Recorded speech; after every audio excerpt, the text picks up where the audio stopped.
Shalom ప్రభనేసుక్రీస్తు నామంలో మీ అందరికీ శుభములను సమాధానము కలుగుగాక. This is name from the heart of Israel, Jerusalem. ఈ వీడియోలో మనము కొన్ని ప్రాముఖ్యమైన అప్డేట్స్ ని పరిశీలించబోతా ఉంటున్నాము. చాలా మంది నన్ను అడిగిన ప్రశ్న ఏంటి అంటే, బ్రదర్ ఏంటి ఈ యొక్క ఐరన్ డోమ్ కంప్లీట్ గా ధ్వంసం అయిపోయిందంట కదా అని అడుగుతూ ఉన్నారు. ఆ వార్తల్లో నిజమెంత, అసలు ఐరన్ డోమ్ విషయంలో ఏం జరిగింది అన్న విషయాలను తెలియజేయబోతూ ఉన్నాను. అంతేకాదు ప్రస్తుతము యుద్ధ వాతావరణం ఎలా ఉన్నది అన్న విషయాలను కూడా మనం పరిశీలించబోతూ ఉన్నాము. దానితో పాటు రానున్న రోజులు ఎంత భయంకరంగా ఉండబోతూ ఉన్నాయి, ఎటువంటి క్రైసిస్ రాబోతూ ఉన్నది అన్న అంశాలను కూడా పరిశీలించబోతా ఉంటున్నాము. దయచేసి గమనించండి, ఈ మాటలు మిమ్మల్ని భయపెట్టడానికి కాదు, కానీ జాగ్రత్త పరచడానికి. మీరు చివరి వరకు విన్నట్లయితే ఇటువంటి భయంకరమైన పరిస్థితుల్లో క్రీస్తులో మనం కలిగి ఉన్న నిరీక్షణ ఎంత గొప్పదో మీరు తప్పక తెలుసుకుంటారు. అంతేకాదు గతంలో సంభవించిన సంఘటనలు మరలా భవిష్యత్తులో ఎలా పునరావృతం అవ్వబోతూ ఉన్నాయో, అటువంటి పరిస్థితుల్లో మనం ఎలా సంరక్షింపబడబోతూ ఉన్నామో ఆ విషయాలను నేను చివరిలో ఎక్స్ప్లెయిన్ చేస్తాను. అస్సలు మిస్ అవ్వమాకండి. ఈ వీడియోను చివరి వరకు వీక్షించవలసిందిగా మనం చేస్తూ ఉంటున్నాను. అంతేకాదు ఈ యొక్క ఏలియన్స్ గురించి కూడా కొన్ని మాటలు మనం మాట్లాడుకుందాము. ఓకే, ఇంకా ఎవరైనా మన ఛానల్ ని సబ్స్క్రైబ్ చేయనట్లయితే యెరూషలేం నుండి అసలు సిసిలైన అప్డేట్స్ కొరకు తప్పకుండా ఛానల్ ను సబ్స్క్రైబ్ చేయవలసిందిగా, మన వాళ్ళు ఎవరైతే ఉన్నారో వారు తప్పకుండా ఈ యొక్క వీడియోను లైక్ చేయవలసిందిగా మనవి చేస్తూ ఉంటున్నాను. ఆలస్యం చేయకుండా let's get in to the video. ప్రస్తుతము ఈ యొక్క సదర్న్ లెబనాన్ లో, అలాగే యొక్క నార్థన్ ఇజ్రాయెల్ లో యుద్ధ పరిస్థితి కొంత తీవ్రంగా కనబడుతూ ఉన్నది. ఈ యొక్క ఐడిఎఫ్ ఆర్మీ, ఇజ్రాయెల్ సైన్యము ఈ యొక్క సదర్న్ లెబనాన్ లో దాదాపు 10 కిలోమీటర్లు వారు లోపలికి వెళ్లారు. ఆ యొక్క ప్రాంతంలో ఉన్న గ్రామాలన్నిటినీ వారు కూంబింగ్ చేస్తూ ఉంటున్నారు. ఎందుకు అనంటే ప్రస్తుతం ఈ యొక్క సదర్న్ లెబనాన్ అనేది ఇజ్రాయెల్ దేశానికి, నార్త్ లో ఉన్న ఇజ్రాయెల్ దేశానికి బార్డర్ గా ఉన్నదన్నట్టు. సో ఈ హెజ్బొల్లా తీవ్రవాదులు ఈ సదర్న్ లెబనాన్ బార్డర్ లో ఉన్న గ్రామాలను వారి స్థావరాలుగా ఏర్పరచుకొని ఈ నార్థన్ ఇజ్రాయెల్ మీద కంటిన్యూగా దాడులు చేస్తూ ఉంటున్నారు. మిసైల్ దాడులు అయితేనేమి, అటు తర్వాత డ్రోన్ దాడులు అయితేనేమి కంటిన్యూగా చేస్తూ ఉన్నారన్నట్టు. ఆ దాడులను అరికట్టడానికి, హెజ్బొల్లా నుండి పొంచి ఉన్న ఆ భయంకరమైన ప్రమాదాన్ని అరికట్టడానికి ఐడిఎఫ్ ఆర్మీ ఏం చేసింది అని అంటే, ఈ యొక్క ఇజ్రాయేలీ సైన్యము ఈ యొక్క సదర్న్ లెబనాన్ బార్డర్ లో 10 కిలోమీటర్లు లోపలికి వెళ్ళి గ్రామాలన్నిటిని కూంబింగ్ చేసి ఈ యొక్క హెజ్బొల్లా స్థావరాలను కంప్లీట్ గా నాశనం చేస్తూ ఉన్నదన్నట్టు. అనేకమైన భారీ సామాగ్రి, ఈ యొక్క యుద్ధ సామాగ్రిని, ఆ యొక్క బాంబులను వారు కైవసం చేసుకోవడం జరిగింది. అయితే ఈ యొక్క పోరాటంలో భాగంగా లాస్ట్ వీకే 300కు పైగా హెజ్బొల్లా తీవ్రవాదులు మరణించడం జరిగింది. కాకపోతే హెజ్బొల్లా నుండి ఒక డ్రోన్ అటాక్ లో ఈ ఐరన్ డోమ్ మిషన్ యొక్క బ్యాటరీ ధ్వంసం అయిపోయింది. ఐరన్ డోమ్ వ్యవస్థ నాశనం అవ్వలేదు. చాలా మంది ఏమనుకుంటున్నారు అని అంటే, న్యూస్ లో చెప్పబడిన వార్తలను బట్టి అయ్యో బాబోయ్ ఐరన్ డోమే కంప్లీట్ గా నాశనం అయిపోయింది, ఇప్పుడు ఎలా ఇజ్రాయెల్ దేశానికి ఆ యొక్క రక్షణ వ్యవస్థ ఎలా పనిచేస్తుంది ఏంటి అని అనుకుంటూ ఉన్నారు. దయచేసి గమనించండి, ఐరన్ డోమ్ వ్యవస్థ నాశనం అవ్వలేదు. ఐరన్ డోమ్ లో యూజ్ చేసే బ్యాటరీ నాశనం అయిపోయింది అంతే. ఓకే, ఐరన్ డోమ్ వ్యవస్థ ఇప్పటికీ ఆపరేషన్ లోనే ఉన్నది. సో సదర్న్ లెబనాన్ లో జరుగుతున్న ఈ యొక్క ఇజ్రాయేలీ ఆర్మీ ఆపరేషన్ గురించి తప్పకుండా ప్రార్థన చేయవలసిందిగా మీ అందరికీ మనవి చేస్తా ఉంటున్నాను. ఓకే, ఒకవైపు నార్థన్ ఇజ్రాయెల్ యొక్క సదర్న్ లెబనాన్ బార్డర్ లో ఈ యొక్క హెజ్బొల్లా తోటి యుద్ధం జరుగుతూనే ఉన్నది. అంతేకాదు ఇరాన్ తో కూడా యుద్ధం మరలా ప్రారంభమయ్యే అవకాశాలు చాలా చాలా ఎక్కువగా ఉన్నాయి. ఎప్పుడు స్టార్ట్ అయిద్దో తెలియదు, కానీ పక్కా మరలా వార్ స్టార్ట్ అయ్యే అవకాశం అయితే చాలా ఎక్కువగా ఉన్నది. ఒకవేళ మరలా ఇరాన్ తోటి యుద్ధం స్టార్ట్ అయితే గనక ఈ యొక్క అరబ్ దేశాలు కూడా యాక్టివ్ గా పాల్గొనే అవకాశాలు చాలా చాలా ఎక్కువగా ఉన్నాయి. ముఖ్యంగా యుఏఈ అయితే ఫ్రంట్ లైన్ లో ఉండే అవకాశం చాలా ఎక్కువగా ఉంది. ఈ యొక్క ఇంటెలిజెన్స్ సమాచారం ప్రకారము లాస్ట్ టైం యుద్ధం జరిగింది కదా, ఆ యొక్క యుద్ధం సమయంలో ఇంటెలిజెన్స్ సమాచారం ప్రకారము ఇరాన్ యుఏఈని ఎక్కువగా టార్గెట్ చేయబోతూ ఉన్నది అన్న వార్త ఇజ్రాయెల్ దేశానికి అందింది. అప్పుడు వెంటనే ఇరాన్ దాడులను ఎలా ఎదుర్కోవాలి, ఎలా తిప్పి కొట్టాలి అనేసి యుద్ధం విషయంలో యుఏఈ దేశానికి సహాయ సహకారాలు అందించడానికి మొసాద్ చీఫ్ అక్కడికి వెళ్ళడం జరిగింది, ఆ దేశానికి వెళ్ళడం జరిగింది. అంతేకాదు మొసాద్ చీఫే కాదు, అటు తర్వాత యుద్ధ సమయంలో నెతన్యాహు గారు కూడా యుఏఈ వెళ్ళాడు, అక్కడికి వెళ్ళి రహస్య మంతనాలు జరిపాడు అన్న వార్తలు ప్రస్తుతం బయటకు వస్తూ ఉంటున్నాయి. సో ఇప్పుడు ఏంటి అని అంటే, ఇంకా రహస్యం ఏమీ లేదు, వాళ్ళు ఓపెన్ గా రెడీగా ఉన్నారు ఈ యొక్క అరబ్ దేశాల తరపున ఇరాన్ ని ఎదుర్కోవడానికి. ఓకే, ఇవన్నీ ఒక ఎత్తు అయితే ఈ యొక్క యుద్ధం వలన తీవ్రమైన క్రైసిస్ రాబోతూ ఉన్నది. మొన్న రీసెంట్ గా మోడీ కూడా మన హైదరాబాద్ వచ్చి మాట్లాడాడు కదా, బంగారం ఎక్కువ కొనమాకండి, ఎక్కువ ఖర్చులు పెట్టుకోమాకండి, ఎక్కువ ఆడంబరాలకు వెళ్ళమాకండి అన్నట్టుగా ఆయన మాట్లాడడం జరిగింది. దయచేసి గమనించండి, తీవ్రమైన క్రైసిస్ భవిష్యత్తులో రానయ్యున్నది. మరలా చెబుతా ఉంటున్నాను, మిమ్మల్ని భయపెట్టడానికి కాదు, జాగ్రత్త పరచడానికి. చివరి వరకు వినండి. ఇటువంటి భయంకరమైన పరిస్థితుల్లో క్రీస్తులో మనకి ఎటువంటి గొప్ప నిరీక్షణ ఉన్నదో మీకు అర్థమవుతుంది. గుర్తుపెట్టుకోండి, ఇవేమో వింత వింతలేమి సంభవించట్లేదు, కొత్త ఏమి సంభవించట్లేదు.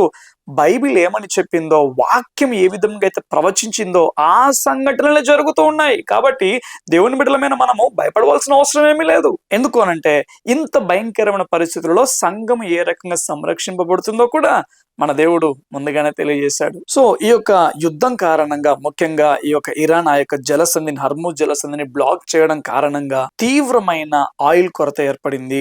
ఆయిల్ ఉంటేనే రవాణా సరఫరా ఉంటది, ఆయిల్ ఉంటేనే ఈ యొక్క ఎక్స్పోర్ట్స్ అండ్ ఇంపోర్ట్స్ ఉంటాయి. ఇది గనక సాల్వ్ అవ్వలేదు అనంటే, మనం రోజు కొనుగోలు చేసే ఈ యొక్క సామాగ్రి యొక్క ధరల యొక్క వస్తువుల యొక్క ధరలు ఆకాశాన్ని అంటే అవకాశము ఎంతైనా ఉన్నది. ఇవన్నీ ఏంటి అనంటే అల్టిమేట్ గా రాబో సంక్షోభానికి ఇవన్నీ ఛాయ వల్లే ఉన్నవి.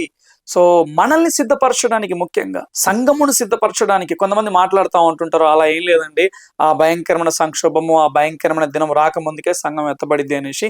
దయచేసి దయచేసి దయచేసి దయచేసి గమనించండి, అటువంటి తప్పుడు నిరీక్షణలు ఎవరు ఉండమాకండి. సిద్ధపడి ఉండండి. సంఘం ఎప్పుడు ఎత్తబడుతుంది ఏంటి అనేది నేను భవిష్యత్తులో వీలైనంత త్వరగా నేను వాటి మీద వీడియో చేస్తాను. కాకపోతే క్రైస్తవులమైన మనము ప్రతి ఒక్కరము దేనికైనా సిద్ధపడి ఉండాలి. మరొకటి ఏంటి అనంటే, మనం న్యూస్ లో చూస్తూ ఉంటున్నాము, ఈ యొక్క శాస్త్రవేత్తలు కూడా తీవ్ర ఆందోళన చెందుతూ ఉన్నారు. ఎందుకు అనంటే, ఎల్ నినో అన్న ఆ యొక్క పరిస్థితిని బట్టి. ఏంటి ఈ యొక్క ఎల్ నినో అనంటే, రానున్న రోజుల్లో ఈ యొక్క 2026లోనే వాతావరణంలో తీవ్ర మార్పులు చోటు చేసుకోనై ఉన్నాయి. ఒకవైపు ఏమో భూమండలంలో ఒకవైపు అతివృష్టి, మరోవైపు అనావృష్టి సంభవించనై ఉన్నది. 1970 సంవత్సరము తర్వాత ఇంతకు ముందు ఎన్నడూ లేనంతగా భూమి వేడెక్కనై ఉన్నది. ఉష్ణోగ్రతలు తీవ్రంగా పెరగనై ఉన్నాయి. భూమండలం యొక్క వాతావరణంలో పెను మార్పులు చోటు చేసుకునై ఉన్నాయి అనేసి శాస్త్రవేత్తలు తెలియజేస్తూ ఉన్నారు. ఒకసారి ప్రకటన గ్రంథము 16వ అధ్యాయము 8వ వచనాన్ని మనం పరిశీలించినట్లయితే, 4వ దూత తన పాత్రను సూర్యుని మీద కుమ్మరింపగా మనుష్యులను అగ్నితో కాల్చుటకు సూర్యునికి అధికారము ఇయ్యబడెను.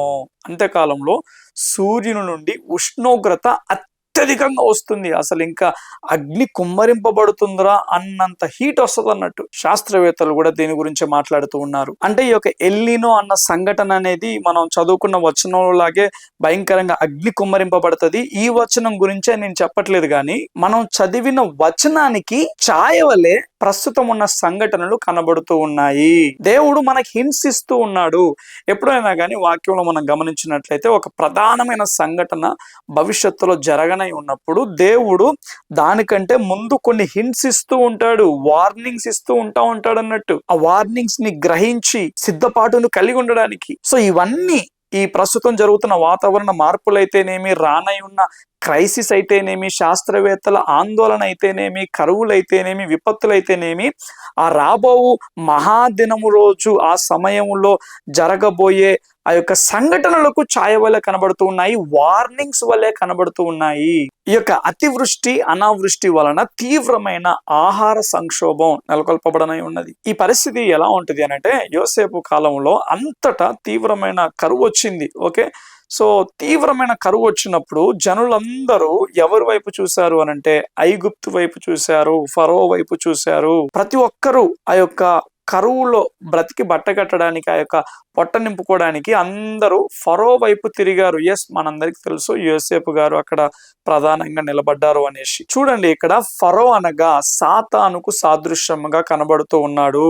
ఆ కాలంలో అంతటా కరువు వచ్చినప్పుడు జనులందరూ ఈ యొక్క ఫరో వైపు ఎలాగ చూశారో, అంత్యకాలంలో కూడా అతి సమీపంలో భూమండలం మొత్తం వచ్చే ఆ యొక్క కరువు కారణంగా ప్రతి ఒక్కరూ ఫరో వంటి క్రీస్తు విరోధి వైపు తిరిగే అవకాశం ఉన్నది. ఆ క్రీస్తు విరోధిగాడు ఒక ముద్ర వేస్తాడు. ఆ ముద్ర కలిగిన వారు మాత్రమే క్రయ విక్రయములకు అర్హులుగా ఉంటారు. అందుకే మనము ప్రకటన గ్రంథము 13వ అధ్యాయము 16వ వచనంలో చూసినట్లయితే, కాగా కొద్దివారు గాని, గొప్పవారు గాని, ధనికులు గాని, దరిద్రులు గాని, స్వతంత్రులు గాని, దాసులు గాని అందరును తమ కుడి చేతి మీదనైనను తమ నొసటి ఎందైనను ముద్ర వేయించుకున్నట్లును. ఆ ముద్ర అనగా ఆ మృగము పేరైనను దాని పేరేటి సంఖ్య అయినను గలవాడు తప్ప క్రయ విక్రయములు చేయుటకు మరి ఎవనికి అధికారము లేకుండానట్లును అది వారిని బలవంతము చేయుచున్నది.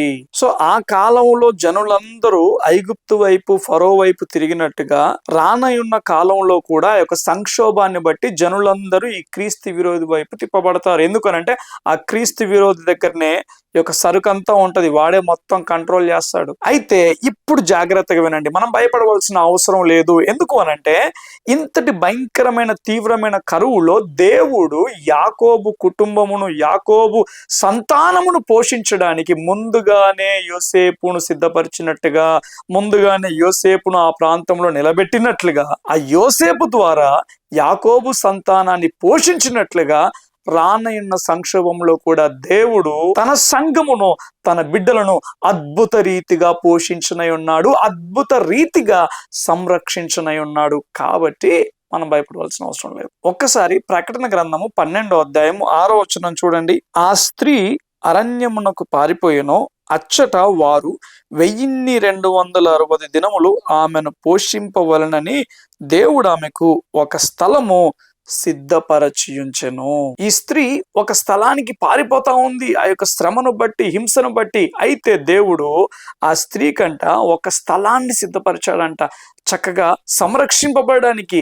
ఆ స్థలంలో దేవుడు తనను పోషించాడంట. దయచేసి గమనించండి, తీవ్రమైన కరువులో ఐగుప్తులో నుండి దేవుడు యాకోబు సంతానాన్ని పోషించిన విధముగా సంఘాన్ని దేవుడు సంరక్షించనై ఉన్నాడు.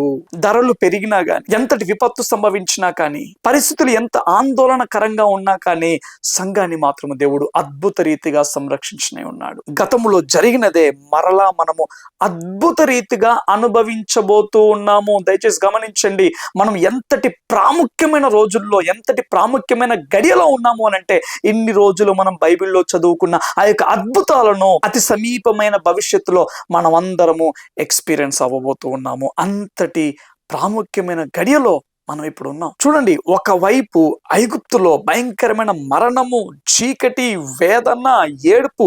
కానీ అదే ఐగుప్తులో ఉన్న గోషెను ప్రాంతంలో మాత్రము చక్కటి వెలుగు ఉన్నది, ఆనందం ఉన్నది, విడుదల ఉన్నది, సమృద్ధి ఉన్నది. దేవుడు ఇశ్రాయేలీలను ఆ ఐగుప్తులో భాగమైన గోషెనులో ఉంచి ఎంత చక్కగా వారిని కాపాడాడు. అదే విధముగా ఇదిగో ఈ యొక్క ఐగుప్తు వంటి లోకమంతటా భయంకరమైన విపత్తులు వచ్చినా కానీ ఆ ఐగుప్తు వంటి లోకంలో ఉన్న తమ బిడ్డలను మాత్రము దేవుడు గోషెనులో ఇశ్రాయేలీయులను సంరక్షించినట్టుగా మనల్ని సంరక్షించనే ఉన్నాడు. ఐగుప్తు తెగులు ఏది కూడా ఆ యొక్క గోషెనును తాకలేదు. అదే విధముగా ఈ లోకంలో కుమ్మరింపబడనే ఉన్న ఆ యొక్క తెగులు ఏవి కూడా మనల్ని తాకకుండా దేవుడు కాపాడనై ఉన్నాడు. అంత్యకాలంలో అటువంటి అద్భుతాలను మనం ఎక్స్పీరియన్స్ అవ్వబోతూ ఉన్నాము. దయచేసి గమనించండి. అలా అనేసి మీరు ప్రస్తుతం ఉన్న క్రైస్తవ జీవితానికి మెలిపెట్టమాకండి ఈ మాటను. ఎందుకు అనంటే, ప్రస్తుతం ఉన్న బోధలలో క్రైస్తవులకు అసలు రోగమే రాదు, క్రైస్తవులకు అసలు అసలు అసలు నష్టమే కలగదు, అసలు వాళ్ళకు బాధ ఉండనే ఉండదు, వేదన ఉండదు అన్నట్టుగా చాలా మంది తప్పుడు బోధలు చేస్తూ తప్పుడు నిరీక్షణలోకి క్రైస్తవులను నెట్టివేస్తూ ఉన్నారు. దయచేసి గమనించండి, ఎన్ని పరిస్థితులు వచ్చినా ఏదొచ్చినా అంతమే విజయం మనదే. కాకపోతే నేను చెప్పే మాట ఏంటి అనంటే, మనం వాక్యంలో ఏవైతే చూసామో ఆ అద్భుతాలను కళ్ళారా మనము భవిష్యత్తులో వీటన్నిటిని ఎక్స్పీరియన్స్ అవ్వబోతూ ఉన్నాము. అంత్యకాలంలో ఈ సంఘటనలు జరగనై ఉన్నాయి. అంటే ఏంటంటే, దేవుని ఉగ్రత లోకము మీద కుమ్మరింపబడినప్పుడు సంఘము సంరక్షింపబడతాది. అలా అని ఎవరు పడితే వాళ్ళు సంరక్షింపబడరండి. క్రైస్తవుడు అని పేరు కలిగిన వాళ్ళు చర్చికి పోయే వాళ్ళు కాదండి సంరక్షింపబడేది. రక్షణ అనుభవం కలిగి 10-15 సంవత్సరాలు అయినా కానీ ఇంకా చిన్న పిల్లల మనస్తత్వాన్ని కలిగిన వారు కాదండి. ఇంకా పాలు తాగే స్థితిలో ఉంటూ పరిపక్వతలో ఎదగకుండా ఉండేవారు కాదు. వారి ఆత్మీయ జీవితంలో దేవుని యొక్క చేతులను వెతికే వారుగా కాకుండా దేవుని మోమును వెతికే వారిగా ఉంటూ వేషధారణను పక్కన పెట్టి రహస్య పాపమును నునువెచ్చని జీవితాన్ని విడిచిపెట్టి క్రీస్తు అనే బండ మీద స్థిరపరచబడుతూ నేను నా కుటుంబము క్రీస్తు కొరకే జీవిస్తే నా దేవుని మహిమ కొరకే, చనిపోతే నా దేవుని యొద్దకే అన్న సమర్పణను కలిగి ఉన్న వారు మాత్రమే సంరక్షింపబడతారు. వారు మాత్రమే దేవుడి చేత ఈ భయంకరమైన విపత్తులో పోషింపబడతారు. ఎందుకు అనంటే వారు దేవుడిని ఎరిగి ఉన్నవారు కాబట్టి వారు బలమైన కార్యాలు చేస్తారు. అందుకే ఆ గడియ సమీపిస్తున్న కొలది మన ఆత్మీయ జీవితం విషయంలో చాలా జాగ్రత్తను కలిగి ఉండాలి. మనం పెన్నడూ లేనంతగా క్రీస్తుకు అతి సమీపస్థులముగా మనం ఉండాలి. చిన్న పిల్లల స్థాయి నుండి యవనస్తుల స్థాయికి, యవనస్తుల స్థాయి నుండి తండ్రుల స్థాయికి మనం ఎదిగే వారముగా ఉండాలి. దేవుని రాజ్యములోకి ఎంటర్ అయిన మనము ఆవరణము నుండి పరిశుద్ధ స్థలము నుండి అతి పరిశుద్ధ స్థలములోకి ఎదిగే ఆత్మీయ పరిపక్వతను, ఆ ఎదుగుదలను మన ఆత్మీయ జీవితంలో మనం కలిగి ఉండాలి. ఎంతకాలము దేవుడి చేతులను వెతికే వారముగా కాకుండా దేవుడు ఏమి ఇస్తాడు, ఏ అద్భుతం చేస్తాడు, ఏ విడుదల, ఇదే కాదు, అవి జరుగుతాయండి, కానీ వాటి మీదనే కాదు మన దృష్టి. అయా నీ చేతులను వెతికే వానిగా కాదు ప్రభా, నీ మోమును వెతకాలి ప్రభా, నీ ప్రత్యక్షతను కలిగి ఉండాలి ప్రభా, నీ యొక్క వెలుగు ప్రభా నా మీద ప్రకాశించాలి ప్రభా, నీ మోమును వెతకాలయ్యా. ఇదిగో మోషే అంటాడు కదా, ఒక్కసారి నిన్ను చూడాలయ్యా, నీ మహిమను చూడాలయ్యా అని అంటాడు కదా. అదే విధముగా ప్రభా ఎంతసేపు ఏదో జరగాలి, ఏదో విడుదల అని కాదు, కానీ ఏది ఏమైనా కానీ నీ మహిమను చూడాలి, నిన్ను ఎక్స్పీరియన్స్ అవ్వాలి ప్రభా అన్న అటువంటి ఆత్మీయ పరిపక్వతను కలిగిన వారు మాత్రమే సంరక్షింపబడతారండి. అంతకాలంలో అందరూ కాదు. కాబట్టి ఎంతకాలంలో మన పరుగు ఏమై ఉండాలి అని అంటే ఆ రకంగా క్రీస్తు స్వారూప్యంలోకి, క్రీస్తు పోలికలోకి మార్చబడమే మన పరుగై ఉండాలి. అదే మన గురి అయి ఉండాలి. అట్టి ఆత్మీయ పరిపక్వత పరిశుద్ధాత్మదేవుడు మనందరికీ అనుగ్రహించునుగాక. ఆమేన్. ఓకే, అంతేకాదు మరొక ప్రాముఖ్యమైన విషయం ఏంటి అని అంటే ఏలియన్స్. ఈ సబ్జెక్టు అసలు అమెరికాలో మొత్తం రచ్చ అయిపోతా ఉంది. ఎందుకు అనంటే ఈ యొక్క అమెరికన్ గవర్నమెంట్ యుఎఫ్ఓస్ కి, ఈ యొక్క ఏలియన్స్ కి సంబంధించిన ఫైల్స్ ని వారు విడుదల చేయడం జరిగింది. మొన్న రీసెంట్ గా మొదటి విడతలో ఒక ఫైల్ ని వారు విడుదల చేశారు. మరి కొన్ని రోజుల వరకు కూడా ఆ విడుదల వారీగా వారు కొన్ని ఫైల్స్ ని విడుదల చేయబోతా ఉంటున్నారు. ఈ యొక్క ఏలియన్స్ విషయంలో సంఘంలో కూడా కొంత గలిబిలి ఏర్పడింది అన్నట్టు, ఎలా ఆన్సర్ చేయాలి వాక్యానుసారంగా అనేసి. దయచేసి గమనించండి, రానయ్యున్న రోజుల్లో వాక్యం చెప్తా ఉంది కదా, అంత్యకాలంలో భ్రమపరిచే ఆత్మ, మోసపరిచే ఆత్మ సంఘము మీదనే కుమ్మరింపబడతాది. అనేక మంది మోసపరచబడతారు, అనేక మంది భ్రమపరచబడతారు. సో అందులో భాగంగానే ఈ యొక్క ఏలియన్స్ అంశము కూడా. చాలా మంది క్రైస్తవ్యానికి వ్యతిరేకంగా ఉండేవారు, వాళ్ళు ఒక నెరేటివ్ ని పుష్ చేస్తా ఉంటున్నారు. ఏంటి అని అంటే ఈ యొక్క రానున్న రోజుల్లో ఆ భూమండలం మీద అనేక మంది సడన్ గా మాయమైపోతారు, ఏలియన్స్ వాళ్ళని కిడ్నాప్ చేస్తాయి అన్నట్టుగా. ఎందుకు అనంటే వాళ్ళకు తెలుసు క్రైస్తవ్యం నిజమైందని వాళ్ళకి తెలుసు. చాలా మందికి రానున్న రోజుల్లో రాకడ ఉండబోతూ ఉంది, సంఘం ఎత్తబడబోతూ ఉన్నది అన్న విషయం వాళ్ళకి తెలుసు. ఆ సంఘం ఎత్తబడినప్పుడు ఏదో ఒకటి వారికి ఒక కారణం, ఒక సాకు కావాలి కాబట్టి ఒక ఏలియన్ వర్జన్స్ ని వాళ్ళు పుష్ చేస్తా ఉంటున్నారు. ఇది అంత్యకాలపు డిసెప్షన్ లో ఒక భాగం. ఇంతకీ అన్న అసలు నిజంగానే ఏలియన్స్ ఉన్నారా, గ్రహాంతరవాసులు ఉన్నారా అని అంటే నేను ఆ విషయాన్ని రానున్న రోజుల్లో స్పష్టంగా ఎక్స్ప్లెయిన్ చేస్తాను. నిజంగా వారు గ్రహాంతరవాసుల లేదా ఈ యొక్క పడద్రోయబడిన దూతల, దురాత్మల అన్న విషయాన్ని ఎక్స్ప్లెయిన్ చేస్తాను. ఈ యొక్క బుక్ ఆఫ్ ఎనో గ్రంథం ఏమంటుంది, అందులో ఉన్న రహస్యాలు ఏంటివి అనేటివి నేను మీకు స్పష్టంగా ఎక్స్ప్లెయిన్ చేస్తాను. కానీ ఒకటి గుర్తుపెట్టుకోండి, ఏమి సంభవించినా, లోకంలో ఎవరు ఏమి మాట్లాడినా కానీ మన విశ్వాసము, మన నిరీక్షణ క్రీస్తు వైపు మాత్రమే ఉండాలి.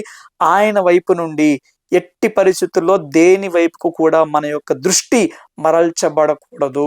ఆయన వైపు మాత్రమే చూచుచు ఓపికతో యొక్క పరుగు పందెంలో కడ వరకు కూడా ఓర్పును కలిగి ఉండి అభ్యంతర పడకుండా మన యొక్క పరుగును తుదముట్టించడానికి పరిశుద్ధాత్మ దేవుడు మనందరికీ సహాయం చేయను గాక. ఆమేన్. చివరి వరకు యొక్క వీడియో చూసిన ప్రతి ఒక్కరికి ప్రభునామంలో వందనాలు తెలియజేస్తా ఉంటున్నాను. ఈ యొక్క వీడియో మీకు ఆశీర్వాదకరంగా ఉన్నట్లయితే తప్పకుండా మీరు లైక్ చేయండి, మీతోటి వారికి తప్పక షేర్ చేయవలసిందిగా మనవి చేస్తూ ఉంటున్నాను. అంతేకాదు మరి ఇంతమంది తెలియజేసినట్టుగా వివాహం నిమిత్తము ప్రతి ఒక్కరు రోజుకు 1 నిమిషము ఈ యొక్క వివాహ నిమిత్తం ప్రార్థన చేయవలసిందిగా మీకు మనవి చేస్తూ ఉంటున్నాను. Thank you all. God bless you.